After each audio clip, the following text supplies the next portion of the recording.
Seeing Beyond, Living Transformed is a spiritual crossing of the threshold to the world of being a truly expanded human being. Join mediums Cheryl and Kelley for conversations about discovering deep spirituality, developing your intuitive and empathic skills, and personal mediumship. Each episode will focus on tips, tools, and techniques to help you understand and expand your own inner gifts of life journey. Now, your host of Seeing Beyond, Living Transformed, Kelley and Cheryl.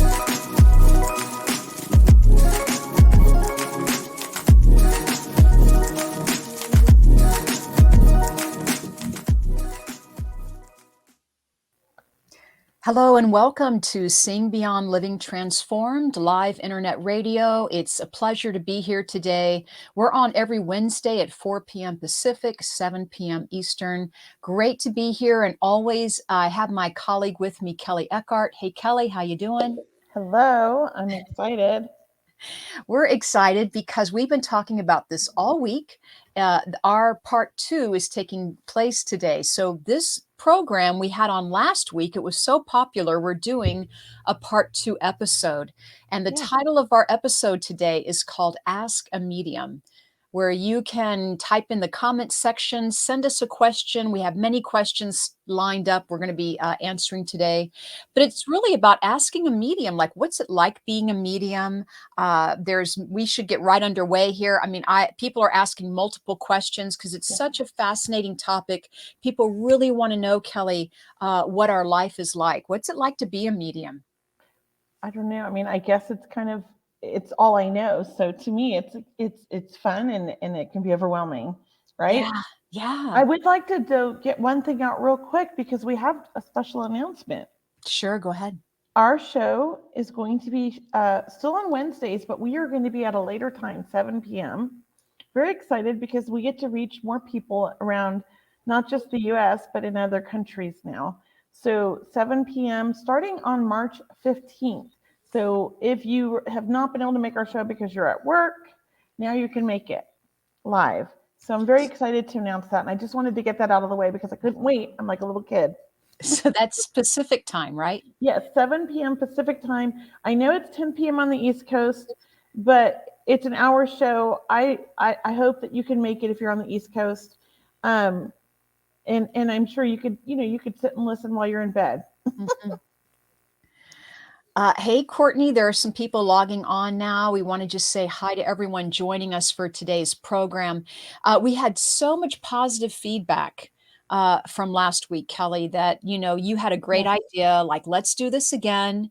We need to answer more questions. It's just too many questions to answer in one show. Yes, 6 p.m. Central it would be, I believe. Is that right, Cheryl? Or is Central 2 hours ahead? Yeah, It's Central 8 is p.m. 2 hours. Yeah, it'd be 8 p.m. Central. So it's 7 p.m. Pacific Standard Time, 8 p.m. Mountain Time, and 9 p.m. Central, and 10 p.m. Eastern. Thank you. And then it's morning time in Australia and other countries. So it kind of works out. When we used to do our Wisdom Wednesdays on Facebook Live, we had a lot of followers from around the world, and 7 p.m. was a good time where we could reach them and here. So it was kind of nice. So we're hoping that we get all those followers back because I know a lot of them can't listen live. So we'll be using this new time frame in 2 weeks. So March 15th will be the first show that we start a little bit later, 7 p.m. Pacific. We hope you guys can join us. We're looking forward to reaching more people. More people are off of work, or it's the evening time. They've already had dinner. So we're hoping to answer more of your questions, being a bigger part of the community. So we really appreciate all of you guys following us to a little bit later of a time, starting March 15th. Still on Wednesdays, though. And our first show, Cheryl won't be there at 7 p.m. because she's got another engagement. Yeah. But I'm going to be co-hosting with my other favorite person, because Cheryl's my first favorite person. So Lori will be back on to co-host with me. And we are going to interview, get this, I'm so excited, AJ Barrera. Yay! And Yay. I am such a fan of AJ, just like I am of Thomas. Mhm, I mhm, believe they're two amazing, mhm, gifted, talented mediums. And I'm mhm. so excited to bring AJ on. And I wish that you were going to be there too, Cheryl. Me But too. you're going to miss out. I'm so sorry. Yeah. Um, Thank you. but those are just, I just wanted to make those quick announcements because I am excited about those. And then we can jump into the show now. Yeah, well, just to throw out another wonderful medium, not only do we have AJ Barrera on the 15th of this month, Oh, but yes. next week, Yes. March 8th, we have Jeffrey Peck, and he's a lovely medium. We have guests, actually a lot on this month. So please join us next Wednesday at 4 p.m. Pacific time. We're going to have Jeffrey Peck. It'll be a lovely interview about how he started as a medium and how he's doing his readings, really how he tunes into the spirit world. So, maybe we'll throw some of these mediumship questions we're getting today. We'll Yeah. because there are just so many. We've got to Yeah. start. We got to start now because they're stacked. We're stacked with And you'll questions. be at next week's show, and that one's Will. at 4 o'clock. So Yeah. that's our last 4 o'clock show. Yeah. So with Jeffrey Peck. Jeffrey Peck. Yes, thank you. Yeah. I just want to make sure I said his name right. And Yeah. I really like Marie Lyons. Aw. Thank you. We Thank always you. take compliments, but we love Lori too. Lori is amazing. And she's so much fun. She's like a firecracker, full of energy. Yeah. And she ignites me. So it's kind of it's fun when her and I get together. And I imagine she does the same with you too, Cheryl. Right, she does. She does. And everyone, if you want to, you can begin typing in your questions in the comments section on any questions you have about Kelley and I being mediums, intuitive psychics, what it's like. I'm going to read a question to you, Kelley, from the email. Oh, good, So because I have one for you. I bet it's the same one. Oh, I wonder. So for everyone listening, please send your questions either in the comments section or to our website at questions@seeingbeyondradio.com. Really, if we can't get them in this week, we will get them in a future date. So don't let this stop you. If you have a question, please send it our way. We'd love to help you in any way we can. So you go ahead and read your question. I'm and going to read hopefully my it's not the same question. as that one I chose. Well, Let's see. there were some good, it was There's tough. some good questions. They're really good questions today. But one of the main questions, and there were a couple of really good ones that caught my eye, was, Kelley, do you ever feel drained from being a medium? Does it ever drain you? That's my question. That's a great question. And I have to say, yes, it can be. I know that it does two things to me. When I'm connecting with spirit, it's like this high that's like so amazing. And I just want more and more and more. But then after all of, like, say, a development circle or an event, and after the event, when you're coming back down, then it's like I sleep like a baby. I mean, and I have the best dreams, and I feel so loved all night.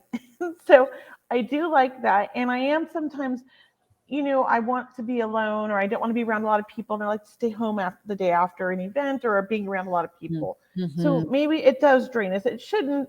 Like, we should be able to protect our energy, right? But I think that, even with protecting our own energy, we're exerting a lot of energy to do the work, and it's draining.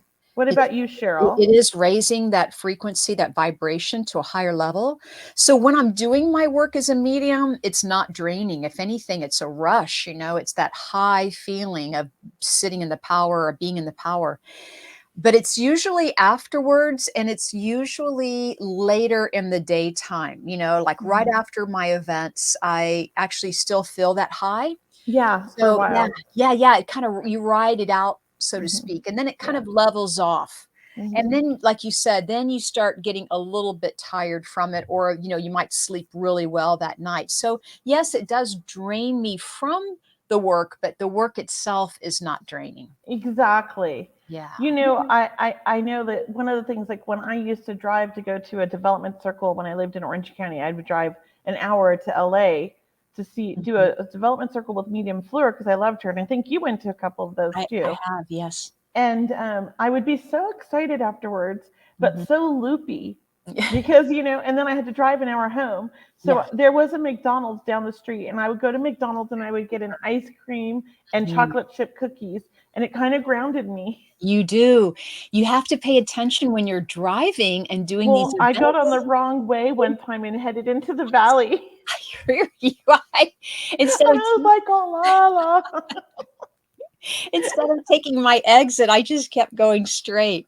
Yeah. And So I like to, now I learned I have to get like some sugar and some chocolate in me, and I got yeah, to just kind of come back to earth, and some yeah. French fries or whatever it was, Getting, anything to just to ground me. getting a little bit of a bite to eat kind of does ground Yeah. you and Mhm. kind of Yeah. slows the energy back down to where you're in the car and on the road. So that's funny. It's hilarious, really. So I make my husband drive me to most events now, and if I have to go somewhere, I'll have him drive me and pick me up. Oh, that's sweet. That's sweet. Because even in Sacramento, at my Love and Light Center, when I do an event at night and then I have to drive home, I'm a little loopy, and I'm like, where am I going? Where am I? Oh my gosh, I forgot my turn.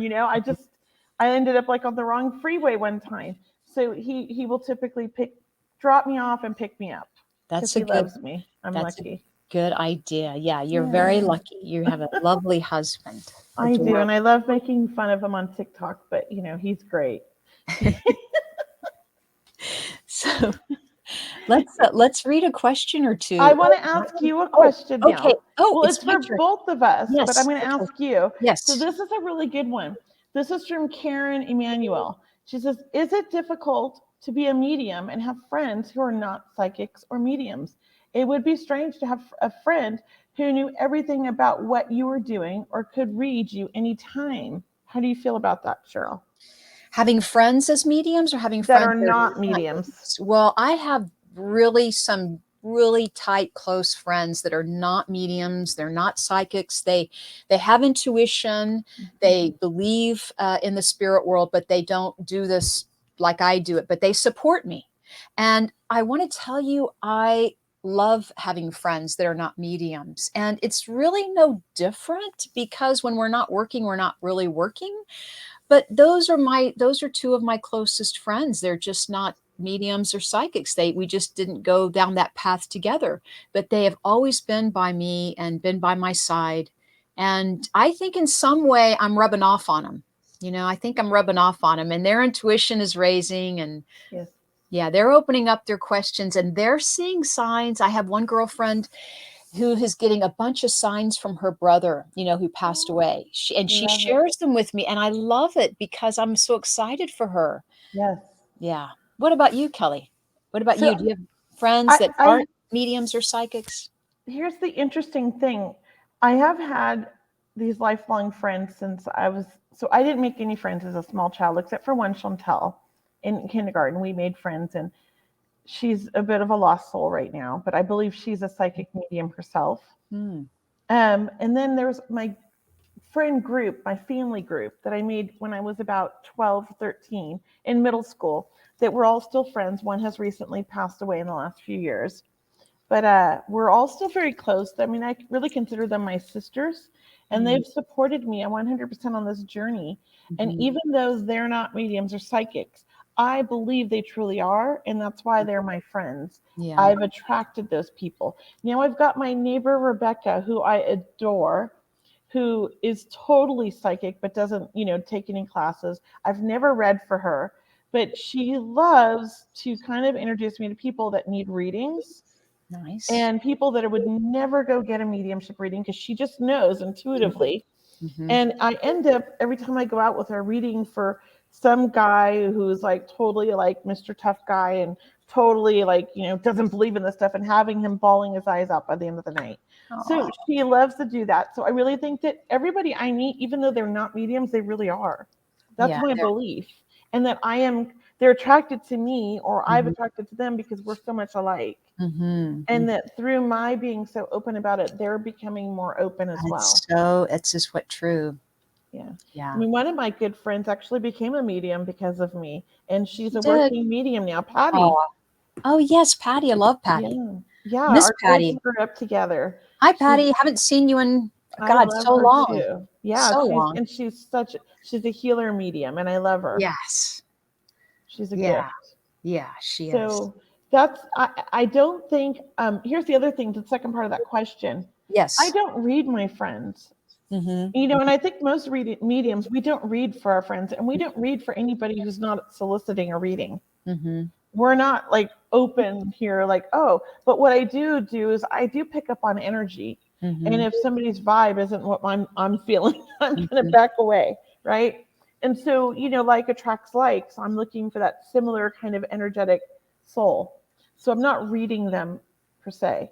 And I wouldn't do that. It's really like snooping in somebody's underwear drawer. It's very intrusive, and I wouldn't do that. Hey, look, Sherry wrote in our comment section, and she says, what do you say when you say raise your energy? What do you do? So when you say, I'm showing, there it goes. When you say you raise your energy, what do you do? Well, can I share that one? Sure. So for me, I'm a visual person. So when I close my eyes and I kind of breathe in through my nose, and I as I'm breathing out through my mouth, I'm relaxing my whole body, and I'm envisioning my energetic connection to that source, that light above me, and that source to the earth. And I'm envisioning the light from the middle of the earth and this light above me just shooting through my body and like vibrating out and expanding. It's a visual thing for me. Everybody does it different. I need visual things. And I also, you know, have tested this with a pendulum to see if I'm really, you know, imagining, because I've expanded my energy, and somebody will stand with the pendulum and they get closer, and then you can see how far out my energy is when it starts to move. So this is things I do in classes. But I like to test it to see, you know, how big my energy is. And before I teach or before I do an event, I like to sit in my area where I'm going to be and just expand my energy and fill the room with all this love and all this light. And I like to invite in all of the amazing spirit people for everyone that's going to join us that day. And I feel like that's important for me. What about you, Cheryl? Yeah, you know, so for Sherry, when you say raise your energy, I also want to say raise your vibration, right? It's about raising your vibration. How do we do that? We can sing, we can dance. I go for That's true. hikes. I ground myself. I go out and get some sunshine. I play really upbeat music that I love. This is what I do to raise my vibration. I may use an essential oil like lavender or something that's nice, rose, that's fragrant, that, you know, really kind of creates that, you know, intention, or sets that environment or atmosphere to begin to work. That's what I do. So we raise our vibration, our energy, to blend with the spirit world. And and that's really another word for that is raising your awareness, or opening your awareness. Opening up. Yeah, opening the awareness. So Sherry, I hope that's helpful.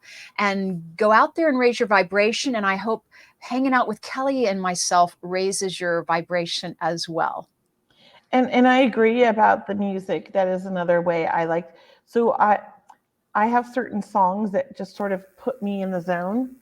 And one of them is Bob Marley and Don't Worry About a Thing. Yeah. And it just, and the other one is that happy song, you know, with Pharrell Williams. Thank you. So those two songs, I sometimes will play those around my center. And I take my Palo Santo sticks, because I don't like sage as much. I like Palo Santo smell. And I'll light the stick and just walk around the office, dancing around to the music and kind of opening up the air and just clearing it out. So yes, that is another way. But I'm a visual person. I do like to visualize it. Sherry says, yes, it is. And yes, you do. And I love the happy song from Renee. It is a fun song. It makes me so happy. It raises my vibration. Music is a strong way to raise our vibration. Yeah, yeah. And Courtney says her songs are sitting in the dock of the bay. Oh, I love that song too. And watching the tide roll away. Where do you see this? Oh, Courtney? There, I see it now. Right there. Okay. You have better vision than me. I guess. I got some different over-the-counter glasses. They are better than before, but I have to go back and get my prescription. Oh my gosh. So there are great questions coming in. Let's just see. I had some other questions. Yes, this is a good one. Jerry Lynn's asking, can I ask you, Kelley, this question? Yeah, go for it. Thanks, Jerry Lynn, for your question. So Kelley, what is your vision of heaven? And then how do pets and people interact in heaven? That is such a good These are question. great questions. Great. So I want to answer this, and I'm glad you asked me this question because I actually remember being on the other side. For Mm-hmm. 13 years, Mm. I met all my siblings. I watched my mother give birth to every one of my siblings. And I had I was 3 miscarriages. Now, at that time when I was in what you call heaven, I was already on a mission. For me, I was getting ready to be born again. And I had also previously immediately had died. I knew I died in the 1950s and I was a nurse and I was murdered. Mm. So I didn't really per se go to my heaven, but I had a mission. It was part of my soul's journey. Mm-hmm. But oftentimes, Spirit tells me it's basically, you know, a beautiful place. My mom used to talk about this too, and I'll explain that. But it's a beautiful place that, really it's whatever we imagine. And for me, I believe that hell is what we create if we're not happy on earth Mm-hmm. and that we were created here, but I don't believe it's over there. It's just sort of like you just keep learning, you keep evolving, you keep growing, and it's in such a loving, safe, and beautiful space. And Mm-hmm. there's so much knowledge to be had when you're on the other side, and we create our heaven. Spirit often is telling me they're having a party. They're with all the family that's over there. They're playing cards. They're having a drink. They're eating their favorite foods. They're watching TV sports and all that on TV. And they're doing all the things they did here, but with the people they love over there. And it's just free. And my son used to, in the beginning, come in. He was telling me that he was seeing the world and he had a backpack on and he was with my father-in-law, who I never met. I never met in person. I met him on Skype because he lived in Mm-hmm. South Africa and he was taking him around South Africa. Mm. So I think, we get to kind of be and do anything we can imagine and be in many places at once. So to Mm-hmm. me, that's heaven. So I imagine, though, if we are believers in God, if we believe in all these things, which I do believe in God, but not necessarily the way that everybody else does with the Bible, right? And I believe that God's part of all of us and it's this beautiful energy. But if you believe in God and you believe in Jesus, that's who you're going to see, I believe. I mean, that's what I believe. What And about you, Cheryl? well, I'll answer it and then we'll go to the second part of the question. Yeah. So I really agree with you, Kelley, because when I connect with the spirit world, they are doing things that they love to do, whether it was skateboarding or, my father loved reading the newspaper and having his Mhm. coffee in the morning. And, those quiet moments, they're enjoying them. I know that, if they love the house they lived in here, then Yeah. they have recreated that or created that in a heaven way. And a lot of times when I connect with large families or families just in general, they're all together. They're Mhm. all helping each other. A way to think about it is, they may not all live together every day, but they're aware of each other's presence or that each other is around. And yes, they are very aware of them and they're never far away. But heaven is about experiencing unconditional love, right? Yeah. And it's about opening your awareness to, yes, you can be here connecting with us as mediums, and you can also be enjoying life in heaven, so to speak, which we know heaven is here. Heaven is Yeah. here. The spirit world It's is everywhere, here. right? And we are part of the spirit world. We are in the spirit world. The, Yes. the And I second forgot the second part too. So go ahead. the second part of the question was, how do pets and people interact in heaven? Do you So want me to answer or you want to answer that one? oh, go for it. And I'll follow up with you. Because see, people used to think, and this is what happens is we're always changing ideas and And belief learning. systems and learning. People didn't or were told or thought that pets didn't go to heaven or they went to another heaven. They went to an animal heaven. What do you think, Kelley? Well, here's the thing. I didn't know for the longest time because I never really connected with pets, when I first started developing, right? And then I did this amazing reading for this woman, and the whole time she's answering yes to everything and she can take it. And this is like, right when I first started professionally doing readings.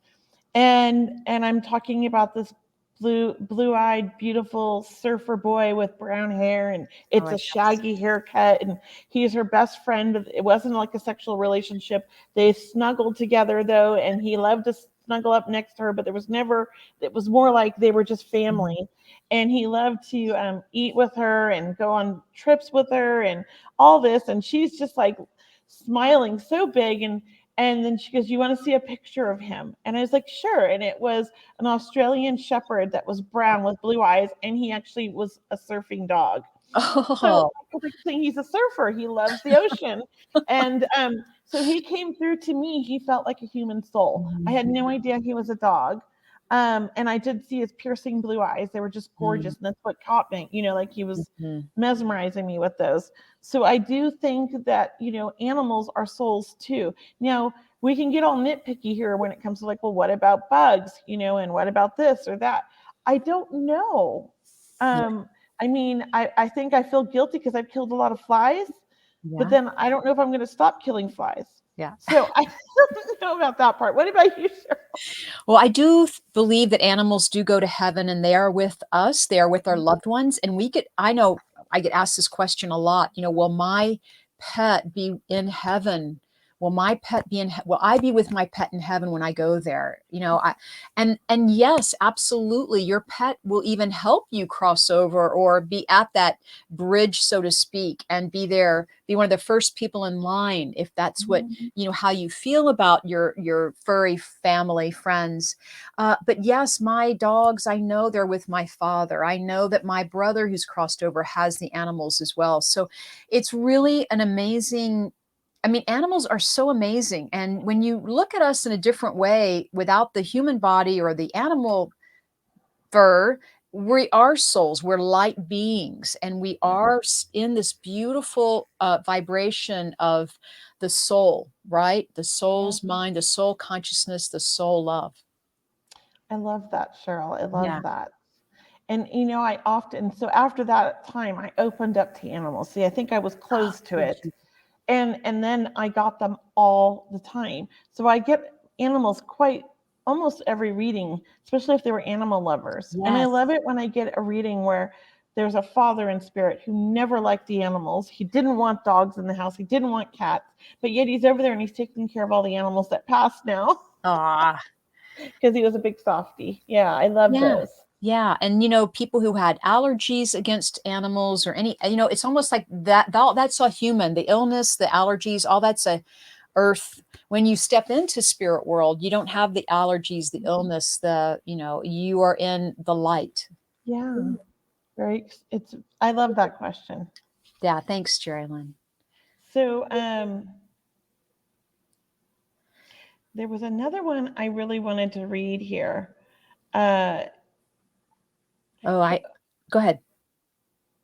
I have one when you're ready. You go because and let me make sure I got the right one. So, Okay. so Maria, and we may have answered this last week, but it's a great question, and people ask us this. So Maria's asking, at what age did you both know you were psychic?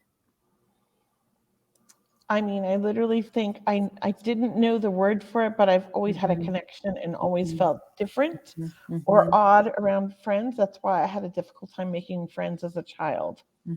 I didn't make true friends till teenage years.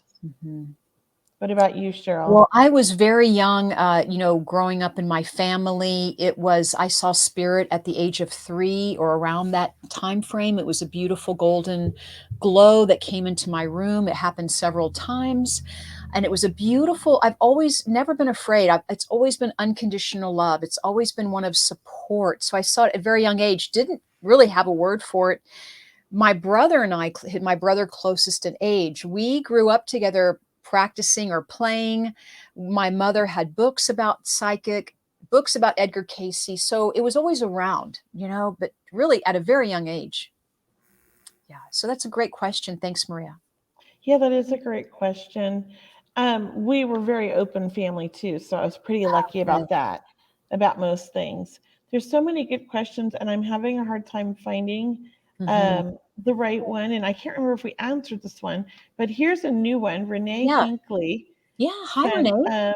Hi, Renee. She says, "Can you talk a little bit about soul contracts and or how would we know if we have completed one with another person?" I love that question because I believe, and I've always believed, that my first child RJ and I had a soul contract. Mm-hmm. I remember being pregnant with him and communicating with him like I do spirits, and even seeing him in my dreams. And here's the weird thing, and I know this is going to sound weird, but whatever, I am a medium. In my dreams, he was a cat and he was a human child. Ooh. And I believe I've always had cats my whole life, that I've had a soul connection with my cats. Mm-hmm. I've always been super close with any cat I've ever had in my life, almost like I felt like as a child that they understood me and I understood them. So I do believe that we have soul contracts, and I believe that my contract with my son I is completed, not completed wholly, right?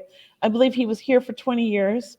That was part of my journey, part of my life lesson, and he continues to work with me now as a guide until it's my time to go to the other side and be with him again. Mm-hmm. How do we know if we're complete? I think it's a personal feeling, Mm-hmm. and being really in tune with what your passions, what your journey is, like what is it that you're here for.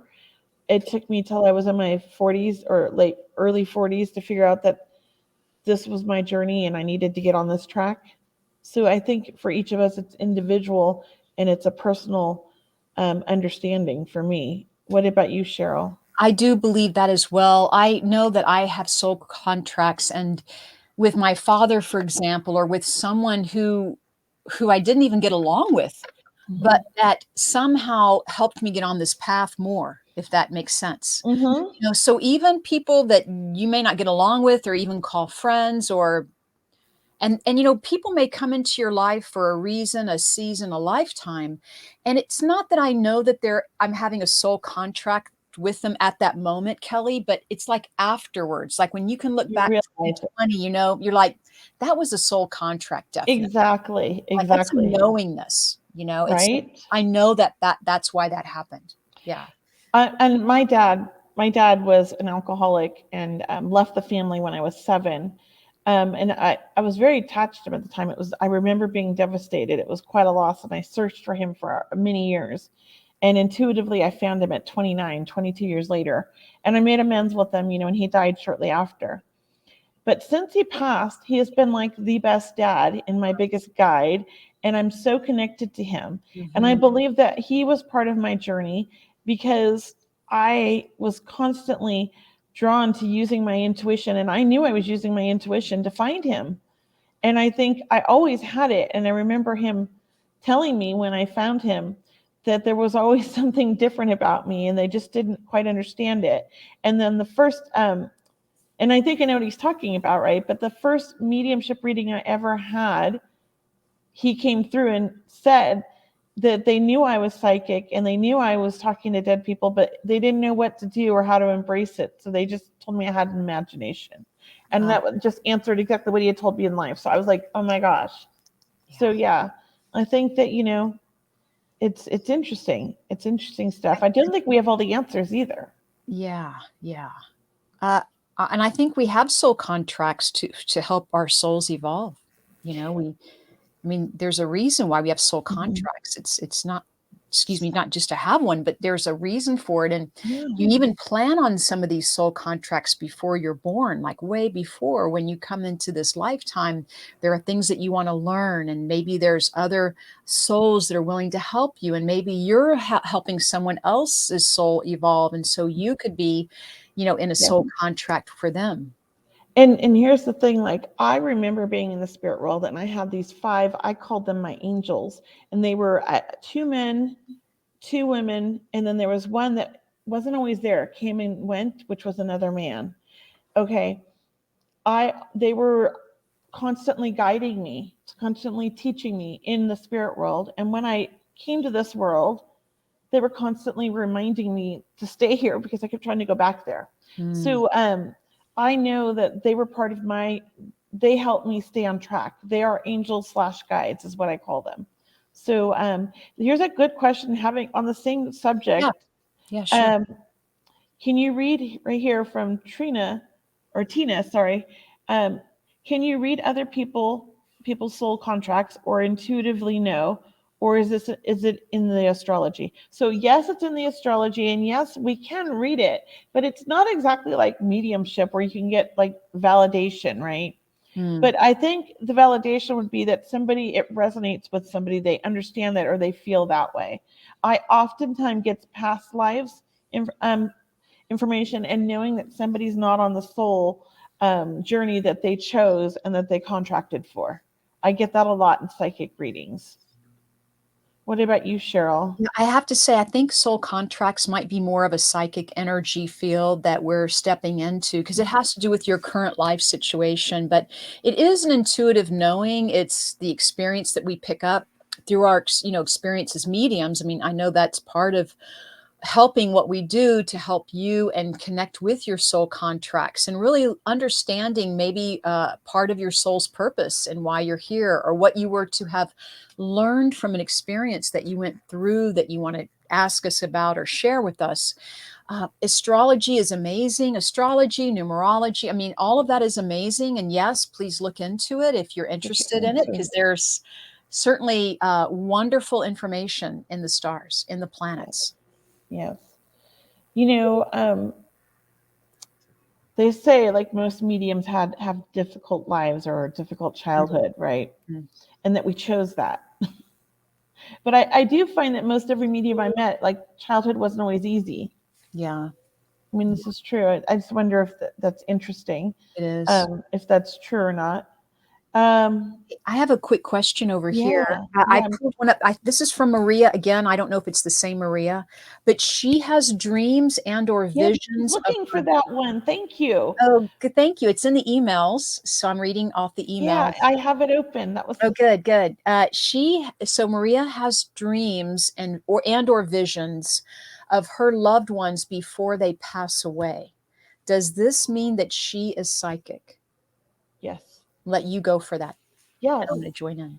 Well, I think we're all psychic, but I also think that because you're getting that, you're not just psychic, you're a medium, and you're connecting with the spirit world who's giving you that information.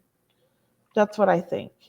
You're getting messages from the spirit world to try to prepare you or help you understand what's getting ready to happen.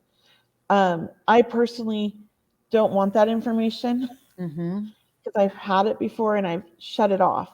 And I've told the spirit world I want no part of that. But some people like to know these things.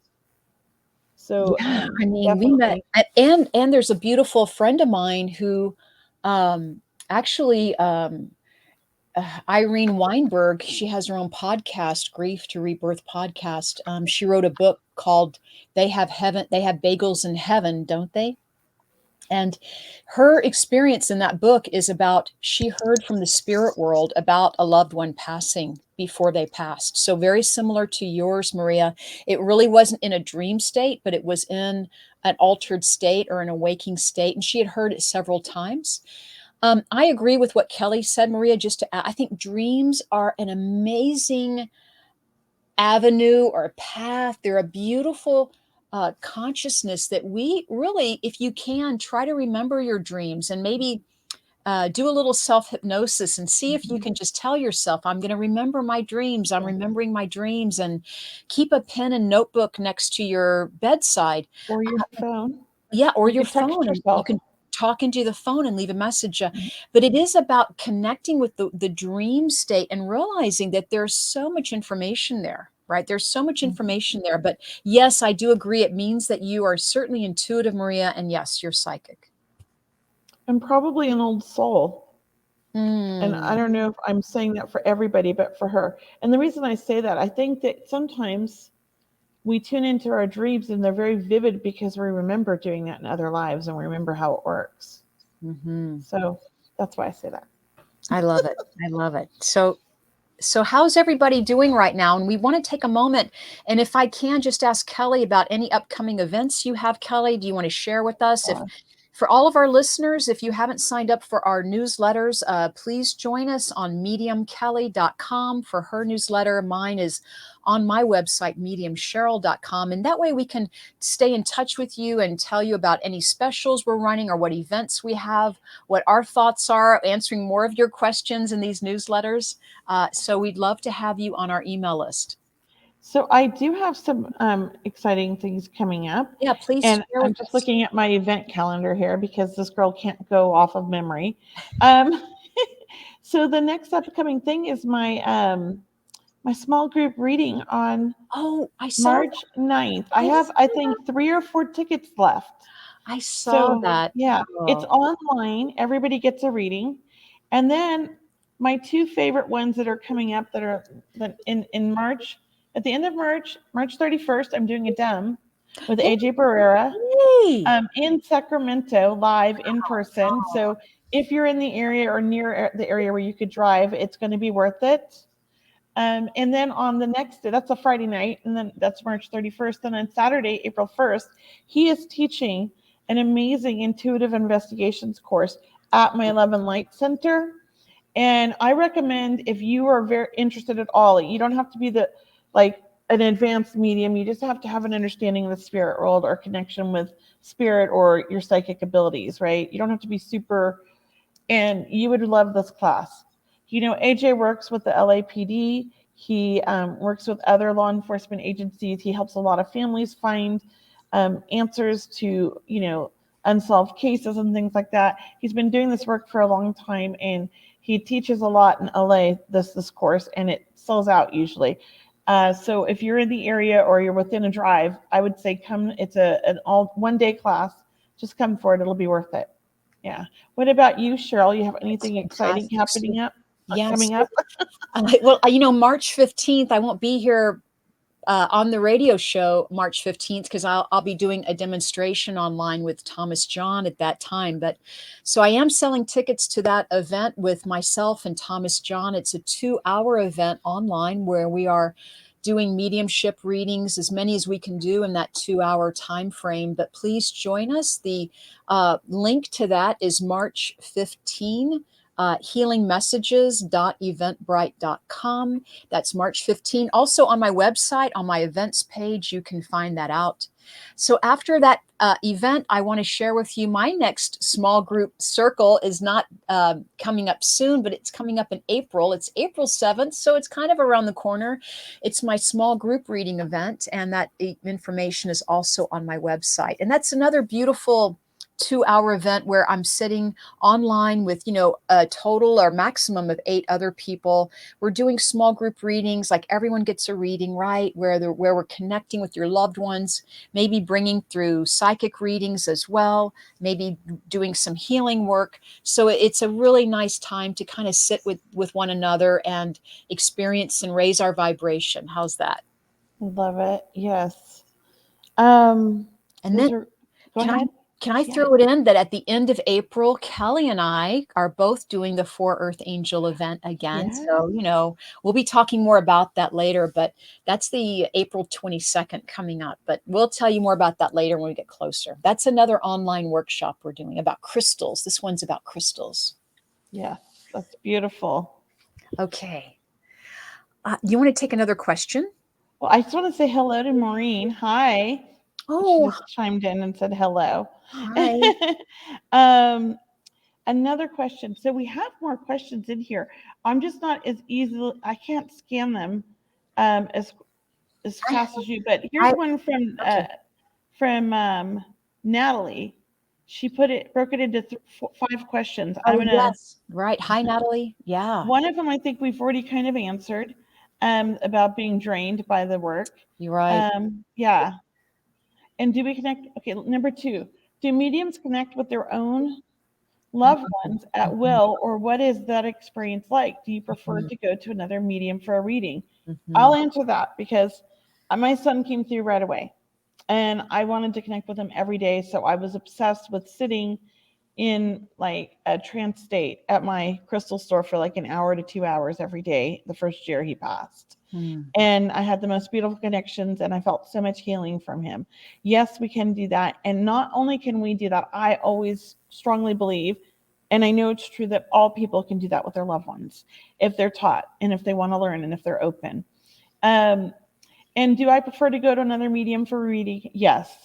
I mean, I like to sit with them, but it's nice to have another person bring through the information. At the same time, I'm connecting and feeling all that information too. So it's like I get to be with him and somebody else is the voice. It's not just in my head. So I do prefer to go to, I prefer both. I'll just say that. How's that? What about you, Cheryl? I do connect with my loved ones on the other side who are my guides. So yes, I connect with them on a regular basis. I connect with them through my work. They help support me through my work, my brother, my father, and many of my other relatives that I ask to be present and offer any support that they can. And I do believe that our loved ones on the other side are really learning about our mediumship and the spirit world. I know that my stepmother, for example, she may not have been interested in this when she was living, but now that she's on the other side, she's very interested and supportive and loving it, really, because she comes through with these messages.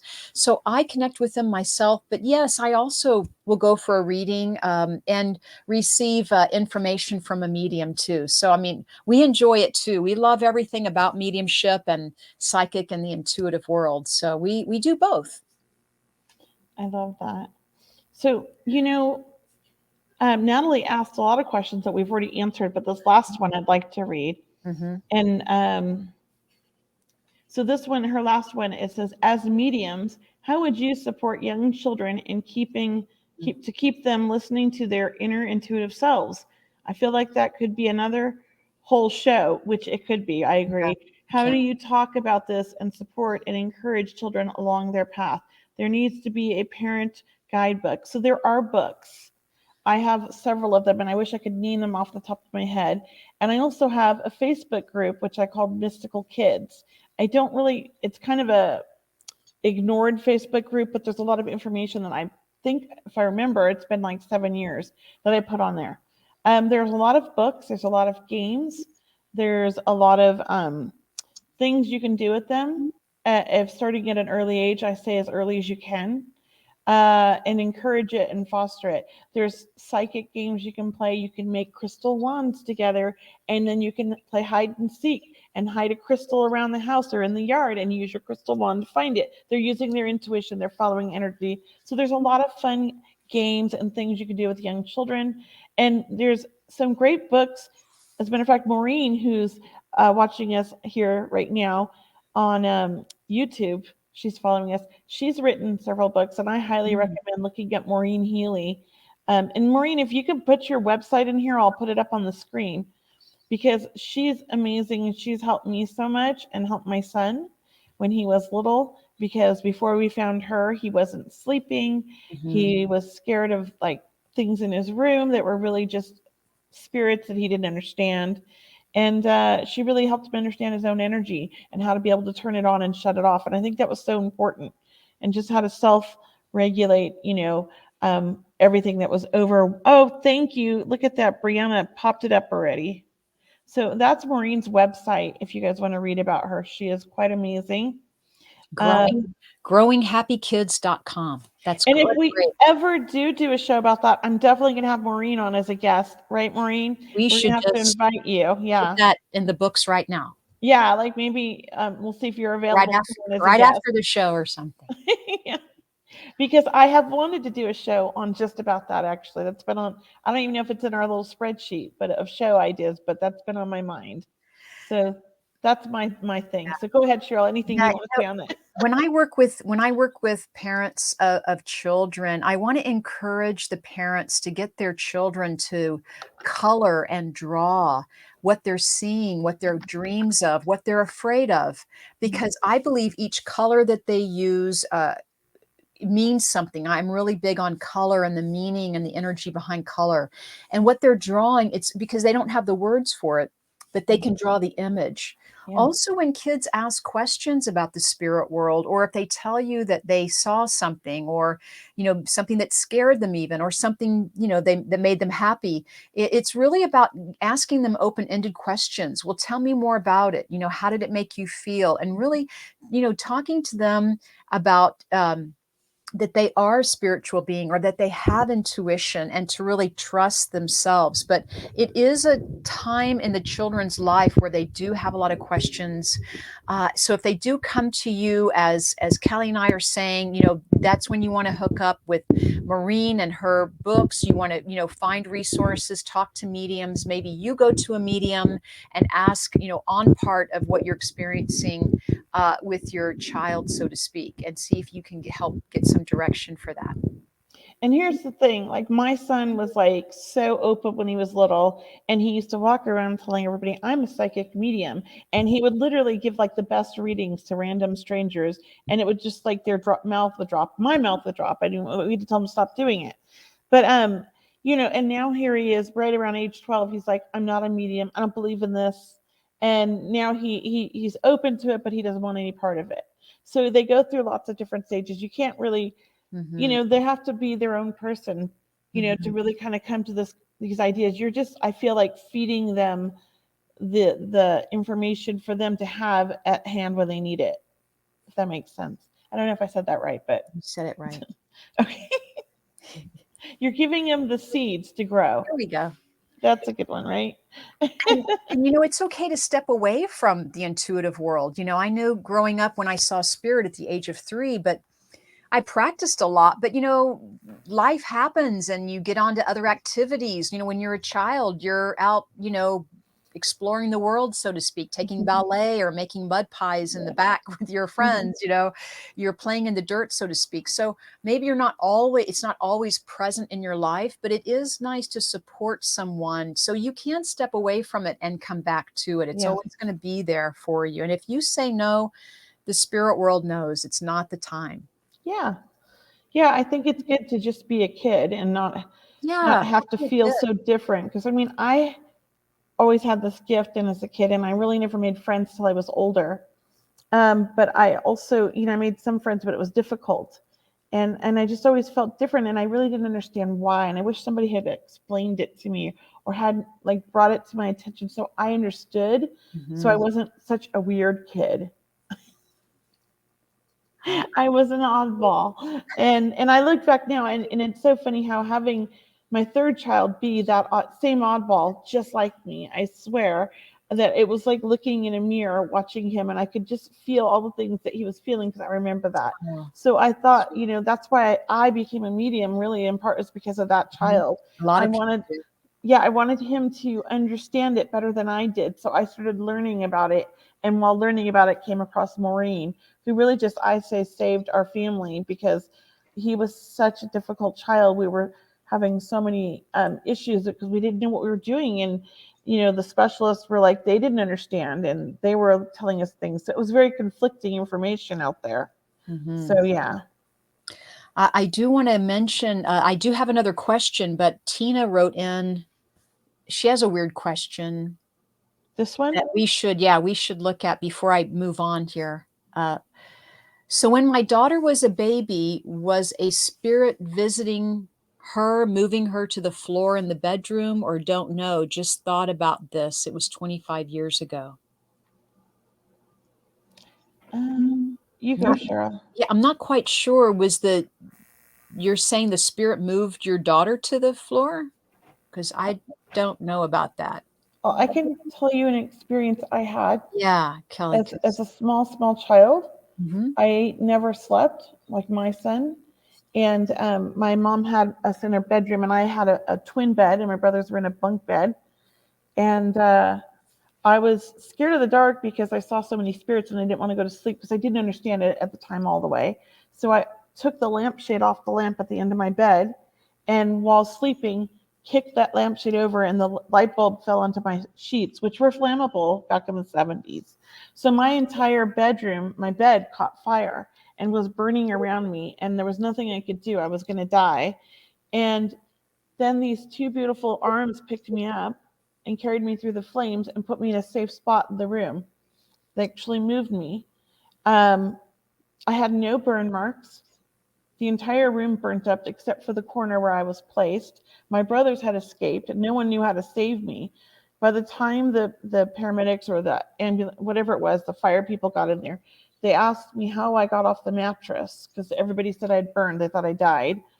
And I said, oh, if it wasn't you, it was just my angels. So I don't know why your daughter was moved to the floor. Perhaps there was something that was happening as an infant and they didn't want her to leave. It wasn't her time. Or perhaps she was like my son, who started crawling out of the crib when he was about 7 months old and falling to the floor because he couldn't walk. So I don't know. It's sort of a feeling or or actually seeing things or having them talk about it when they get older. That reminds me that I too have had that angelic intervention. I felt angels pick me up by my shirt sleeves and toss me in a lifeboat because they were telling me to do this work full time. They're like, we want you to do this full time. And and that was a big thing I could go on about. But another time was when I was in a car accident. I had the car totaled, but I knew there were angels stepping in because I walked away with not even a scratch and my car was totaled. So I knew there was angelic intervention many times, but that is a big change in my life. So yeah, I could see how angels would step in and shift us to be in a safer position or rescue us in some way. Yeah. I mean, I will never forget that because it's as if it was yesterday, that memory. It's always been in my mind. Mhm. And my family always talked about it, but they would always like avoid that whole like how she got off the bed. Just that it was a miracle I survived. That's all they would always say. Well, it's a miracle. It really is. It's angels or miracles every day. Yeah, and there's a lot of fires in the 70s because everything was flammable, even our jammies. I mean, I was probably wearing flammable jammies that day too. Okay. So yes, that's my answer for that question. I hope that helped, Tina. Do we have time for one more question, or should we end our program now? I just want to see if they're. Yeah, let's see who typed in our comment section because I have a question here. If you want to answer it real quickly. Yeah, you pick one.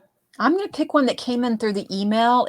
I don't know the person's name because I don't know their email address. But it says, what is it? So Kelley, this person is asking that sometimes that she gets an answer from the spirit world and sometimes she doesn't. That's really Oh, it's basically it. inconsistent.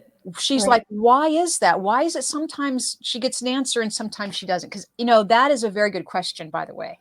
I kind of understand how she feels. Mm-hmm.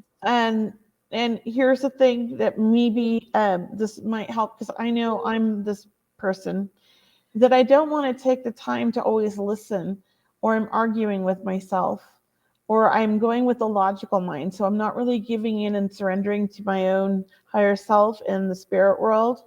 I'm trying to control it. Mm-hmm. So the information is there, but what we're grasping at or grabbing at is what we're trying to control, and that's why it's not always right or the right answer.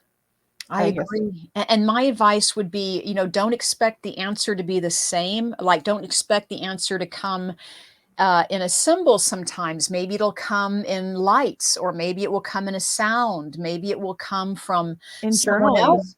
From where?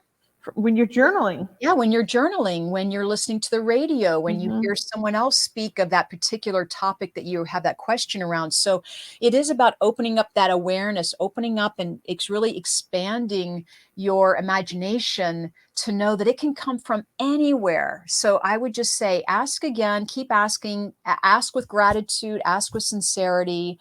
Remember that you asked the question, and even ask that when the answer or the sign does come, that it catches your attention, that it could be from no other but from your loved ones, guides, and angels, it's big and loud, even if you want, or it really just draws your focus right to. You could ask for that. And here's one of my favorite things that our friend Allison Gannon taught me. And I love this because as mediums, sometimes we have a hard time reading ours for ourselves or trusting it.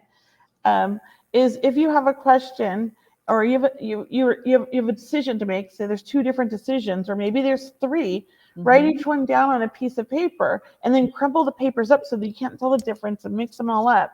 And then hold one in your hand and pretend like you're going to eat it. Don't really eat it. I'm not telling anybody to eat paper. You're going to pretend, and then you're going to imagine swallowing it, right? One of them should be easy to swallow. The other 2 should be hard to swallow. Open up the one that was easy to swallow and that you imagined easy to swallow, and that's your decision. That's the answer, That's great. That's great.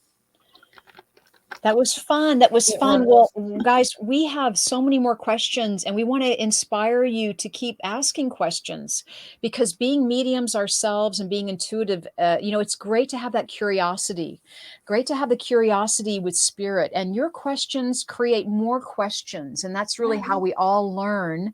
And I so love know it. that even if you're a skeptic, and skeptics have great questions as well, and we honor that, we invite that because that really opens up the discussion to include more people. And we are building our community. We are wanting this to be an inclusive community where we're all learning and growing, expanding.